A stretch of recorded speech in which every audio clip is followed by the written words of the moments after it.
শুভ সকাল। আরেকটি নতুন দিনের শুভেচ্ছা জানিয়ে আমি আমার আজকের ব্লগটা শুরু করছি। আজকে আমি সকাল থেকে আমার ব্লগটা শুরু করছি।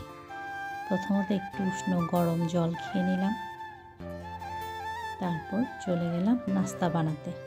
আজকে নাস্তায় বানিয়েছিলাম ডিম পরোটা। ডিম পরোটা বানাতে ভালো লাগলেও খেতে আমার তেমন একটা ভালো লাগে না। আমি নর্মাল রুটি খেয়েছিলাম, ওদের জন্য করলাম। নাস্তা খাওয়ার পরে আমি আমার বাকি কাজগুলো সেরে নিচ্ছি। বিছানাগুলো গুছিয়ে নিলাম। সকাল সকাল নাস্তা করার পরে বিছানাটা গুছিয়ে নিলে মনে হয় যেন অনেক কাজ হয়ে গেছে। বিছানা পরিপাটি থাকলে মনে হয় যেন অনেকগুলো কাজ করে ফেললাম, অনেক কাজ সারা হয়ে গেছে। আমার বিছানা এলোমেলো থাকলে একদম ভালো লাগে। তারপর চলে এলাম দুপুরে রান্না করতে। আজকে রান্না করছিলাম পাট শাক দিয়ে বাঁশকরুল। আপনারা কে কে খান তা আমাকে অবশ্যই কমেন্টস করে জানাবেন। প্রথমে একটু পেলন ডাল দিয়ে সিদ্ধ করে নিলাম, তারপর সব মশলা দিলাম। মশলাটা যখন ডালটা যখন সিদ্ধ হলো, তারপর দিলাম বাঁশকরুলটা। তারপর কিছু পেঁয়াজ কুচি, রসুন কুচি দিয়ে আবার বাঁশকরুলটা আমি সিদ্ধ হতে দিলাম। আমরা চট্টগ্রামের লোকজন এভাবে পাট শাক দিয়ে বাঁশকরুল দিয়ে খেয়ে থাকি। অন্য কোনো অঞ্চলের লোকজন এভাবে খায় কিনা আমার কিন্তু জানা নেই। আপনারা অন্যান্য কোনো অঞ্চলের লোক যদি আমার এই রান্নাটা দেখে থাকেন তাহলে জানাবেন আপনারা কিভাবে পাট শাক খান।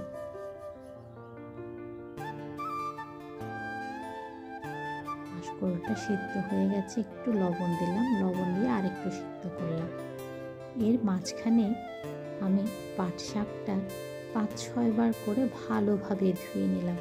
অনেক বালি থাকে, কিন্তু ভালোভাবে পরিষ্কার করতে হয়। পাট শাকটা ধুয়ে ছোট ছোট করে টুকরো করে নিয়ে আমি ওই বাঁশকরুল সেদ্ধ করাটাতে হাঁড়িতে দিয়ে দিলাম। এক এক করে সব পাট শাক আমি দিয়ে দিলাম।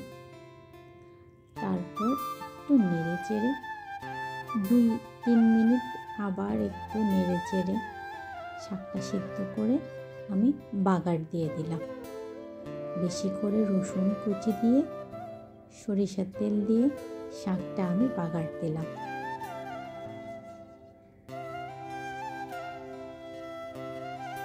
শাক রান্না আমার শেষ। এবার আরেকটা তরকারি রান্না করার জন্য পেঁয়াজগুলো আমি কুচি করে নিচ্ছি। পেঁয়াজ কুচানোটা একটু স্পিডে আমি দেখিয়েছি, নাহলে ভিডিওটা অনেক বড় হয়ে যেত। আর পেঁয়াজগুলোকে আমি ভেজে নিচ্ছি। চিংড়ি মাছ ভুনা করব।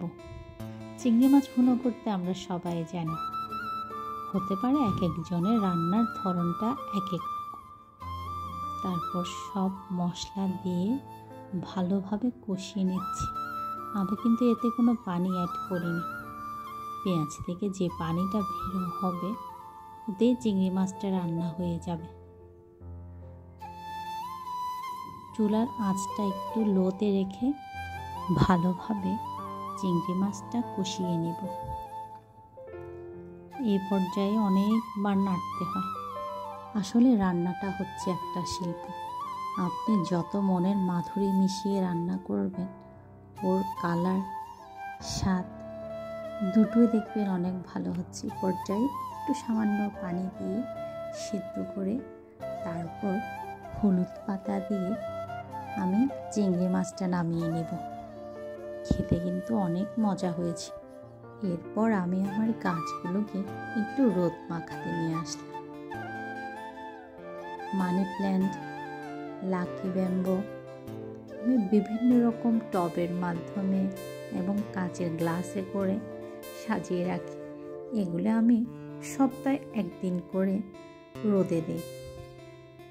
বলতে পারেন ওদেরকে রোদে স্নান করিয়ে নিয়ে আসি। খুব সুন্দর বাতাস হচ্ছিল। আর আমি একটু একটু পানি দিয়ে পাতাগুলো পরিষ্কার করে তারপর ঘন্টা 1.5 ঘন্টার মতো রোদে রাখলাম।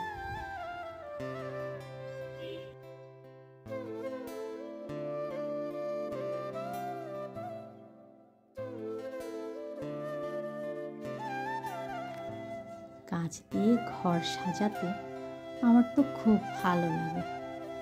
বলতে পারেন এটা আমার একটা শখ।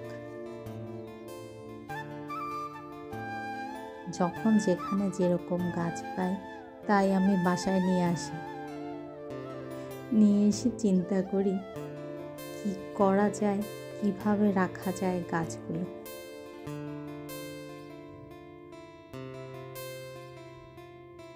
তারপর চলে এলাম সন্ধ্যায় আজকে ভারী কোনো নাস্তা করিনি, ভালোও লাগছিল না বানাতে। ভাবলাম ফ্রুটস কেটে দিই, তো আনারসটা কেটে দিলাম। সারাদিন থাকেও না ওরা, বাসায় খাওয়াও হয় না, তাই বিকেলেরটাই সময় পাই শুধু ওদেরকে ফ্রুটস খাওয়ানো। সন্ধ্যায় আমি আমার গাছগুলোকে সাজিয়ে রাখছিলাম, যার যেখানে থাকার দরকার সেখানে। তাহলে আজকের মতো বিদায় নিচ্ছি, সবাই ভালো থাকবেন।